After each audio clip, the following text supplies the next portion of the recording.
A family of three, murdered, the truth revealed is shocking. When the truth came out, the killer realized it was all a huge misunderstanding. What kind of confusion led him to make such an extreme decision, and what truth made him regret it so deeply? After the murder, the killer stayed at the scene for a full 12 hours. Strange footprints, a suspicious weapon. What really happened that night? The only survivor, his testimony is full of doubts. Did he really see the killer? Or was the killer, from beginning to end, actually him?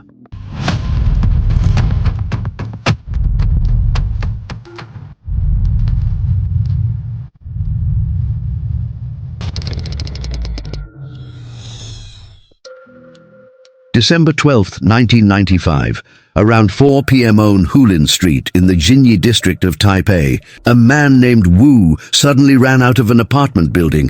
He was covered in blood, shouting, "Someone's been murdered." He hurried to a payphone, but surprisingly, instead of calling the police, he dialed his boss's number. When the call was answered, Wu spoke urgently. "I can't come to work today. Something happened at home. 3 people are dead. I've been stabbed. I'm covered in blood. Can you call the police for me?" His boss, shocked by the news, immediately realized how serious it was. Inside the small apartment, the floor was covered in blood. The police quickly noticed a blanket on the balcony. Under it, they could make out a body. When they pulled back the blanket, they found a woman's body underneath. Following the blood trail, the officers carefully entered the master bedroom. They found 2 more bodies on the floor, both covered by clothing, both with stab wounds. The scene was shocking. Let's look at the victims. The 2 bodies in the master bedroom were 74-year-old Mr. Yu Ruifu and his adopted daughter Yu Shanshan. On the balcony was his 59-year-old wife, Hu Baoqin. According to the coroner's initial report, all 3 died from stab wounds.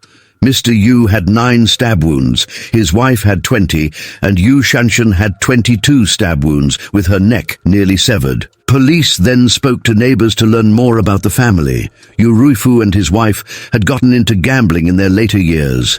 They often gambled together. Because of gambling debts, Yu Ruifu sometimes owed money, leading to frequent arguments with his wife. Neighbors often heard them fighting. Reports say that in the weeks leading up to the murder, their fights had gotten worse. As for their adopted daughter, Yu Shanshan, she was a sweet girl with a bright, lively personality. At the time of the murder, she was a student at a private vocational school and was well liked by everyone.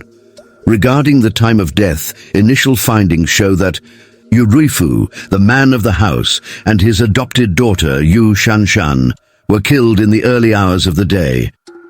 As for his wife, Hu Baoqin, she was killed about 12 hours later. This time, Gap raised a strong suspicion with the police. They believe the killer didn't leave after the first murders, but instead stayed hidden in the house for over 12 hours. He likely waited for Hu Baoqin to come home, then killed her. Further investigation showed that the front door showed no signs of forced entry, but there were clear signs of someone stepping on things and disturbing dust on the balcony. The police think the killer probably climbed in through the balcony. Also, the house wasn't ransacked, which ruled out robbery as a motive. If the killer had been after money or valuables, he would have left quickly after the first murders. But the fact that he stayed 12 hours after killing 2 people suggests he had a personal motive and deep resentment toward this family. At the crime scene, police found another clue. On the coffee table in the living room, they found a cigarette box with blood on it. This suggested that the killer remained calm, even took a break, and smoked at the scene. It was clear there had been a violent struggle in the room. Police also found a bloody knife. After examining it, they confirmed it matched the shape and size of the stab wounds on all 3 victims. The police determined that this was the murder weapon. Who lived in this room, and why was the murder weapon locked inside? After investigating, the police found this room belonged to Wu Dongqian, the only survivor at the scene. His strange actions after the crime raised big suspicions. The biggest issue: he didn't call the cops right away. Instead, he called his boss to ask for time off, and had the boss call the police for him. The police believe this could have been a setup by Wu himself. According to Wu, he rented a room in the Yu family's house about 6 months ago. He didn't interact much with them. On the night of the crime, he said he heard arguing from the Yu family's apartment, but figured it was just a typical money dispute, so he ignored it and went back to sleep. Around 9 a.m., he woke up, opened his door, and saw a knife coming right at him. That's when he snapped out of it and fought back. Wu Dongqian is strong, so he fought the attacker all the way from the living room to his bedroom. Eventually, he grabbed the knife and subdued the attacker. During the struggle, he cut the attacker's face. Wu Dongqian said he had a quick exchange with the attacker. He told him, "I don't know what your problem is, but don't come into my room." He held the knife up as a warning and said, "I've got the knife. If you try to come back in, I won't hesitate." Once the attacker left, Wu immediately locked the door and stayed quietly inside. He said he was in a lot of pain from 6 stab wounds. After locking the door, he collapsed next to the bed. A little later, he peeked through the small window in the door to see what was going on in the living room. He saw the attacker wasn't rushing out. Instead, the guy was just sitting on the couch, smoking like it was no big deal. He even asked through the door, "Need some water?" Wu was confused. Why wasn't the guy trying to escape? Why was he still hanging around? Wu didn't open the door, didn't say anything, and time just kept ticking by. Around 4 p.m., Wu suddenly heard the front door open. Then he heard the female homeowner, Hu Baoqin, begging, "Please don't kill me. I won't say anything." Her voice suddenly went quiet, and through the small window, Wu saw the attacker get up and leave the house. Once everything outside went quiet, Wu finally gathered the courage to open the door. That's when he saw that the whole family had been killed. In shock, Wu rushed downstairs, found a public phone, and called his boss to ask for time off and to have his boss report the murder. This is what Wu told the police, but they were puzzled by his actions. If he had managed to grab the weapon and overpower the attacker, why didn't he escape and call the police right away? And after the attacker left, why didn't he call the police immediately? Instead, he called his boss first. When the police questioned him, Wu explained that he didn't call the police right away because the attacker was still in the house. As for why he called his boss in the afternoon, he said he was so scared, he was completely panicked, and his boss was the only person he could think of for help. But the police found this explanation hard to believe. They also thought it was strange that the attacker, knowing Wu had seen him, didn't finish him off and just let him go. It didn't add up. In addition, the police found that the knife wounds on all 3 victims matched the weapon found in Wu Dongqian's room. What was even more suspicious was that when the police arrived, Wu Dongqian's door was locked from the outside. Clearly, he locked it on purpose, trying to hide something inside. All the evidence pointed to one conclusion. Wu Dongqian was the killer, but Wu kept claiming he took the knife from the attacker. The police immediately questioned his story. He said he grabbed the knife from the attacker around 9 a.m., then went back to his room and locked the door. He stayed there until about 4 p.m. when he heard Ho Baoqin scream. If his story's true, the knife had been in his room since 9 a.m. So how do you explain the wounds on Ho Baoqin if she was killed in the afternoon? Plus, after comparing the injuries, the police confirmed all 3 victims were stabbed with the same knife. That only leaves one possibility. Wu Dongqian was the killer. After killing the woman, he locked the knife in his room, then played the role of a survivor, and went out to ask for help. At the time, multiple media outlets covered the case, and it quickly sparked public discussion. Many speculated that Wu might have had inappropriate intentions toward the attractive Yu Shanshan.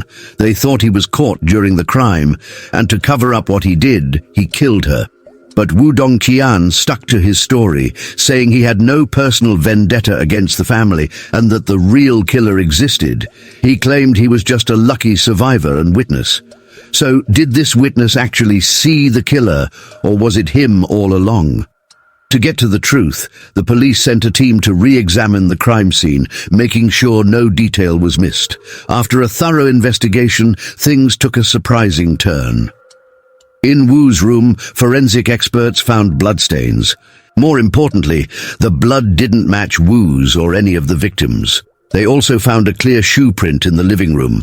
After comparing it, the size didn't match Wu's or the victim's footprints either. This new evidence led the police to realize Wu's story might not be a total lie. There could be another killer involved. As the investigation continued, Wu mentioned that just a few days before the incident, he overheard a heated argument at the Yu family's house.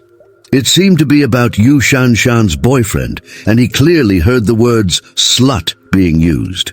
This caught the police's attention, especially since neighbors had also mentioned hearing something similar. Du Hancheng, a 33-year-old teacher at Yu Shanshan's school, called in sick on the day of the incident, claiming he was injured in a car crash.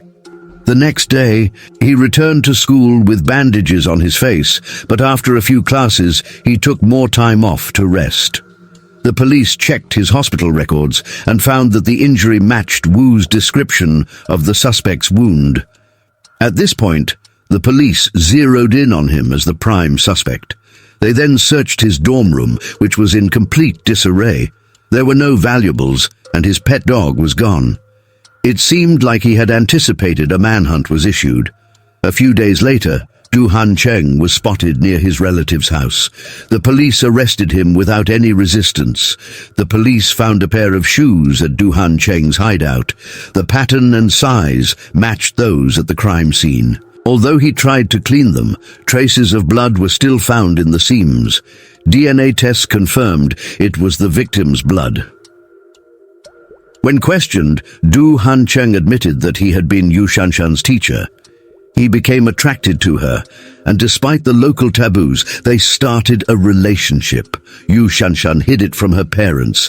When her parents discovered the relationship, they were furious. They demanded Du Hancheng come and explain himself. Du Hancheng showed up at the Yu family's house, where he saw Yu's parents yelling at Yu Shanshan. The atmosphere was tense. Yu Shanshan stood there, tears in her eyes. Du Hancheng immediately said he would marry her, begging her parents to stop. Yu's parents told him if he wanted to marry her, he'd need to pay $2 million in compensation. Du Hancheng was shocked. As a teacher, he couldn't afford that. Seeing his hesitation, they accused him of not being serious and demanded to see his ID. Reluctantly, he showed them his teacher's certificate.